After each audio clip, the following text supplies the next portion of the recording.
We shut down AID because it was a dysfunctional organization. We moved it under the State Department. Number two, we are going to do more foreign aid than any country in the world. We're going to do more than anyone in the world, again, this year. But we're going to do it the right way. We're going to do it holistically. We're going to do it as part of an integrated foreign policy. We are not going to fund an NGO industrial complex that built itself up, that was taking a substantial percentage of the money and not going directly to the recipients. It was going to these organizations that had multi-billion-dollar projects and budget. George Stephanopoulos thought he had Marco Rubio cornered with one question about foreign aid. He came armed with headlines, an internal email, and accusations that U.S. aid cuts were costing lives. But within minutes, the interview took a dramatic turn. Instead of defending himself, Rubio went on offense, challenging the media's narrative, questioning where billions of taxpayer dollars actually go, and leaving George struggling to regain control. Here's what happened. This wasn't just another Sunday morning interview. It became a clash over who should be held responsible for humanitarian crises around the world. Should America continue writing blank checks through international aid programs, or should every dollar be scrutinized? Rubio argued the system was broken, while George insisted the consequences were deadly. The exchange quickly escalated into one of the most intense moments of the interview. Let's dive in.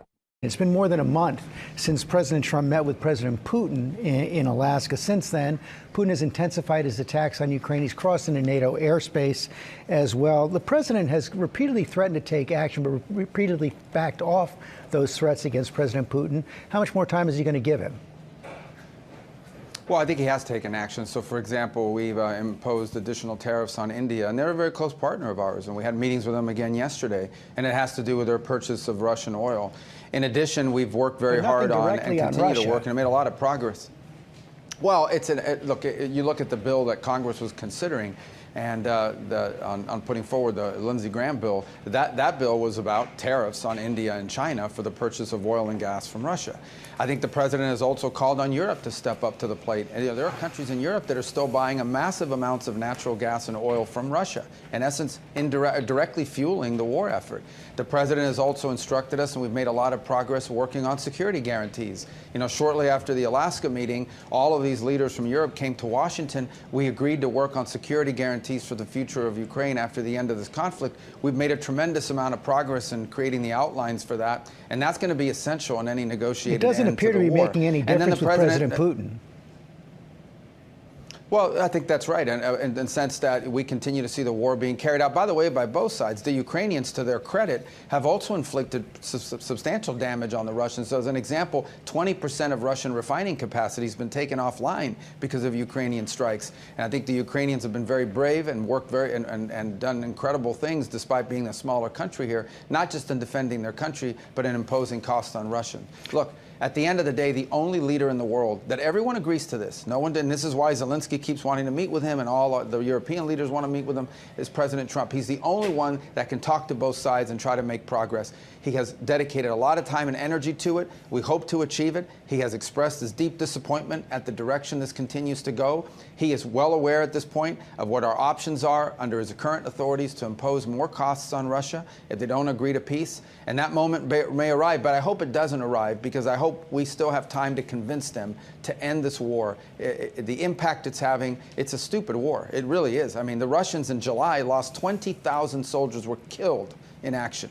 20,000, way out of ratio with what Ukraine has lost, and a staggering number. This war needs to end. The president can do everything he can to end it, but at some point he'll have to take action if it doesn't.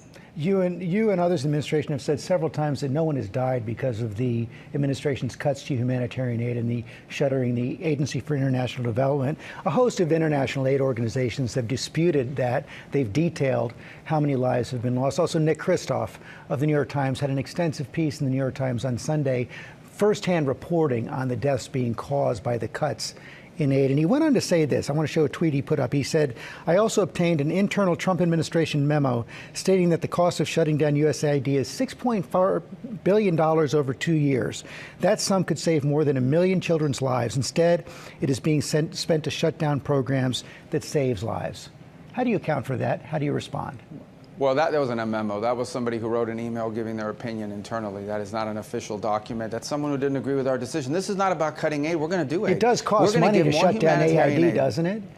That's a fact. No, we didn't shut it down. We moved, well, a couple things. We shut down AID because it was a dysfunctional organization. We moved it under the State Department. Number two, we are going to do more foreign aid than any country in the world. We're going to do more than anyone in the world, again, this year.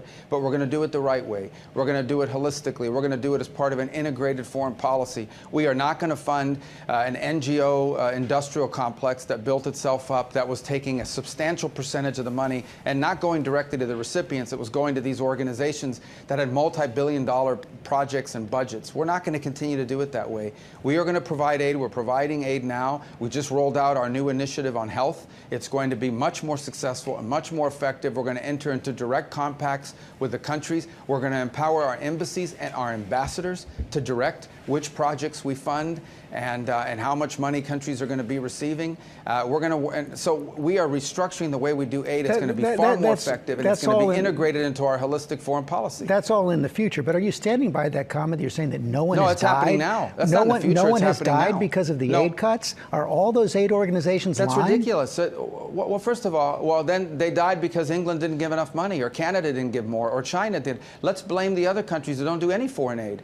How about China? I mean, China's the second largest economy in the world. They don't give money to these projects. So you're no longer did disputing that the aid cuts have cost people's money? lives. You're no longer disputing that. It didn't. I think anybody who tells you that somehow it's the United States, if we cut $1, somehow we're responsible for some horrific thing that's going on in the world is just not true. Beyond that, I would say that in some of these places that they dollar's cite, not going the to reason why the feeding aid someone didn't or get medicine, there, someone's going to die, one of the they? reasons why some of these places didn't get the aid is not because we cut the aid. It's because there's a war going on and the aid never got to the people. So in Sudan, for example, it's not just a humanitarian catastrophe, it's a war zone. Okay, the aid is stolen, the aid is impeded. In fact, they use aid as a tool against the people, and so blocking aid is a tool and an arm of war. So in some of these places, the reason why the aid isn't getting there is it can't be distributed.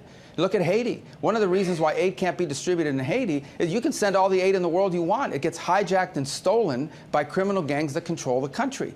And so they're the ones to blame for whatever happening there, not us who provided more aid than anybody else. Let me just try Haiti, one more in time. Africa, Are you standing in virtually by every part of the world? Are you standing by your contention that no one has died died because the United States has cut aid? No. People have died because gangs steal the aid. People have died because the distributors of aid have not done well. People have died because other countries haven't stepped up. But the United States has saved more lives and continues to save more lives than any other country in the world. And we're going to continue to do it, but we're going to do it the right way and in a responsible way. We're not going to continue to pour billions of dollars out the door of American taxpayer funds for programs that don't work and in some cases were flat out corrupt. George Stephanopoulos thought he had Marco Rubio cornered with a tough question about foreign aid. Armed with reports claiming U.S. aid cuts were costing lives, George expected Rubio to defend the administration. Instead, Rubio turned the interview into a debate over accountability and how American taxpayer money is actually spent. George pointed to reports suggesting that changes to U.S. foreign aid had deadly consequences. Rubio quickly pushed back, arguing that the evidence being cited was an internal opinion, not an official government finding. He then made his main point. Rubio said the administration wasn't ending foreign aid, but restructuring it.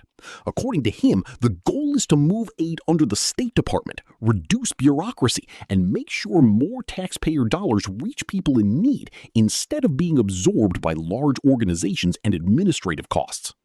George wasn't satisfied.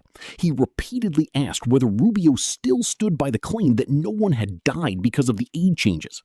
Rubio refused to accept that conclusion.